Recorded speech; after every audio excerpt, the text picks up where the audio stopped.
Jackson Parker had never asked for much.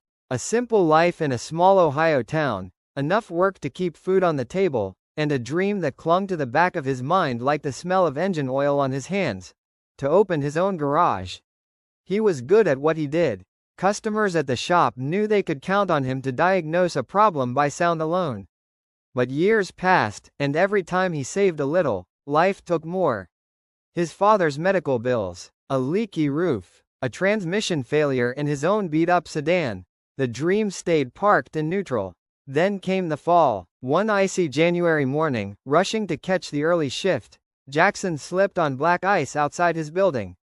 He landed hard. The snap in his wrist echoed louder in his mind than on the street. At the hospital, the doctor told him he'd be out of work for at least 6 weeks.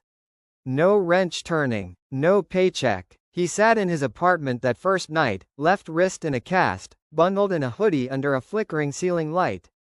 The radiator gurgled but gave no heat. He stared at the peeling paint on the walls, listening to the hum of silence. And in that silence came a single, stubborn thought: this can't be it. So he moved. With his good hand, he borrowed a friend's old laptop. He watched tutorials on entrepreneurship, bookkeeping, and branding. He ordered second-hand manuals on small business law and auto diagnostics. When the pain kept him up, he sketched logos by lamplight, tire treads forming the shape of a heart, a spanner and a lightning bolt. He called old customers and offered discounts if they were willing to bring cars to his tiny garage behind the apartment building. The first was Mrs. Alvarez with her sputtering Corolla. Then Jake from down the street with a busted starter.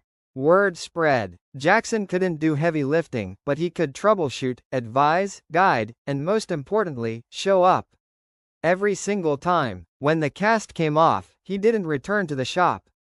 He doubled down. He bought a used lift from a retired mechanic, cleaned out the space, painted the walls navy blue, installed lights he'd found at a salvage auction. He reinvested every dollar into tools and parts. At night, he ran numbers and wrote thank you notes to customers by hand. 6 months later, he signed a lease on a modest lot with 2 bays and a weathered office. Above the door, a banner fluttered in the wind: Parker's Garage, driven by heart. He didn't win the lottery. No angel investor saved him. What changed was mindset. He stopped waiting for the perfect moment and started building with what he had, broken wrist and all. Today, when people ask him how he did it, he shrugs. I just kept showing up, he says. Even when I had every reason not to.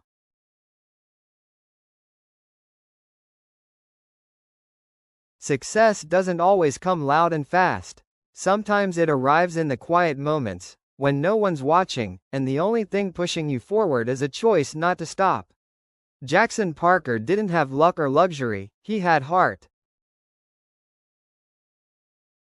You might feel stuck. You might feel like no one sees you, like your efforts don't matter. But they do. Every day you wake up and choose not to quit, that matters. Every time you try again, that counts. You don't need to run the whole race today. You just need to make it through the last mile. That's where winners are made.